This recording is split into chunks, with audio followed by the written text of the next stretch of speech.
Hello everyone, hope आप सब अच्छे होंगे। हमने फर्स्ट चैप्टर स्टार्ट किया था साइंस का, हिंदी मीडियम क्लास 6 एनसीईआरटी। आज हम एक्टिविटी 4 कार्यकलाप 4 से स्टार्ट कर रहे हैं। यहाँ तक का चैप्टर हम इससे पहले की वीडियो में कर चुके हैं। वीडियो का लिंक मैं आपको डिस्क्रिप्शन में दे दूँगी, आप वहाँ से देख लीजिएगा। स्टार्ट कर रहे हैं।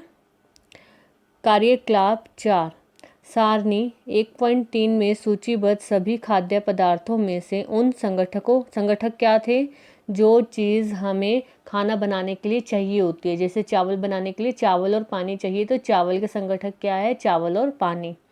उनको छांटना है।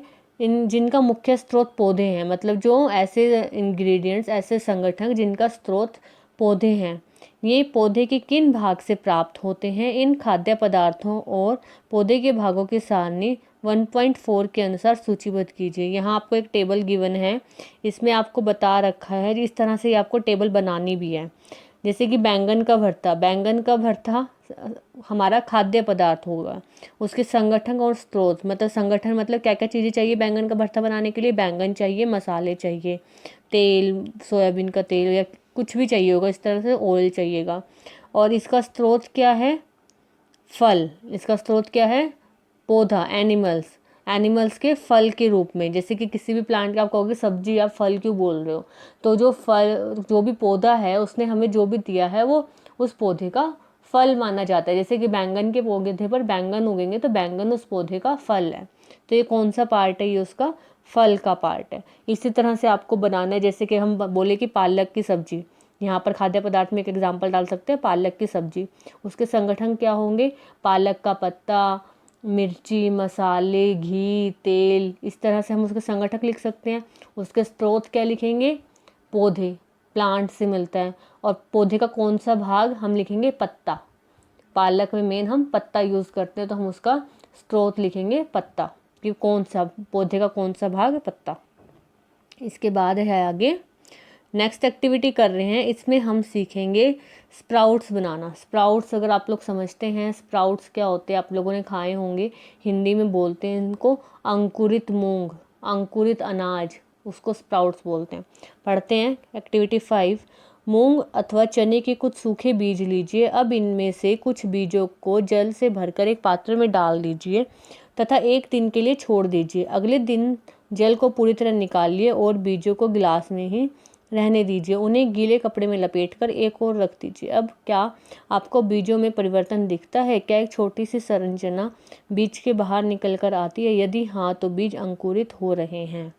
तो ये आपसे एक प्रोसेस बताई गई है कि आप किसी भी तरह के धान को अंकुरित कैसे करेंगे। इसके लिए आपको धान को, हम यहाँ पे मूंग का एग्जाम्पल ले रहे हैं, साबुत मूंग का, तो उसको आपको भिगो के रखना है। की पूरी रात भर तक भिगो के रखना है। नेक्स्ट डे आपको सारा का सारा पानी निकाल देना है और जो भीगा हुआ मूंग है उसको गीले कपड़े में, गीला कपड़ा होगा उसमें लपेट कर एक तरफ रख दीजिए 1 दिन के लिए। 1 दिन बाद जब आप उसको खोल कर देखेंगे, उसके अंदर एक वाइट कलर की, हिंदी में बोलते हैं घुंडी फूट गई है, तो एक वाइट कलर की संरचना, एक स्ट्रक्चर आ जाएगा। तो अगर वो आ गया है, वो मूंग उगना शुरू हो गया है, तो वो अंकुरित हो गया है।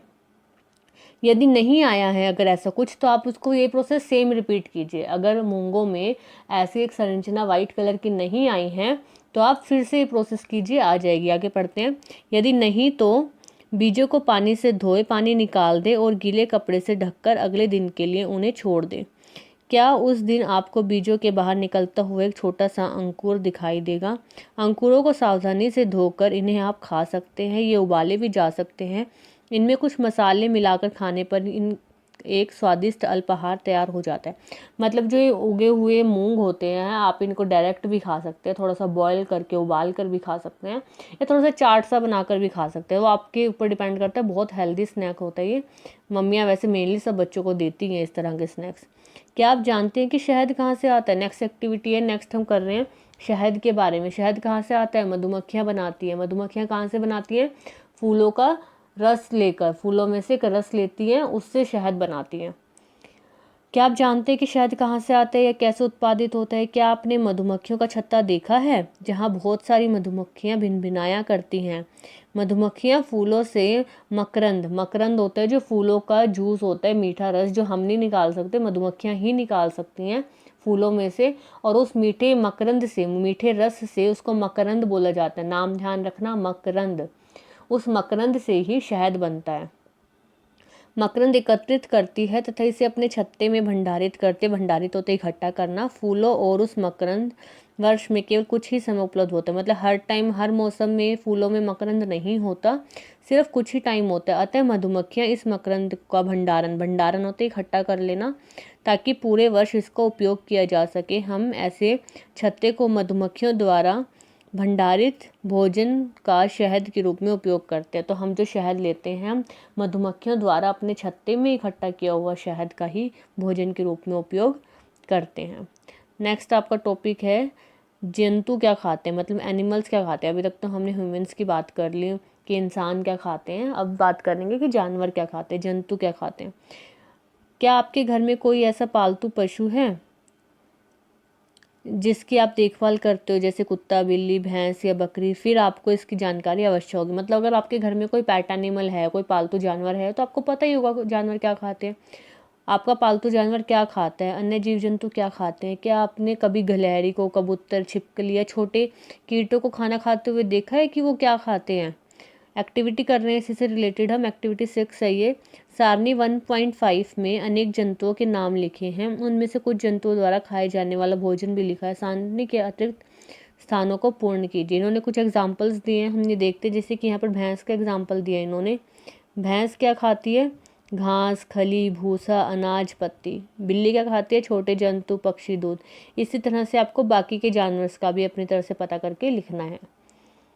नेक्स्ट है आपका, इसमें हम 3 तरह की परिभाषाएं पढ़ेंगे, अर्थ समझेंगे। इनमें से 1 या 2 आ ही जाएंगे एग्जाम में, या तीनों की 3 आएंगी तो 3 नंबर में आएगा क्वेश्चन, अगर 1 आएगी तो 1 नंबर में आएगा। ये ध्यान से कर लेना।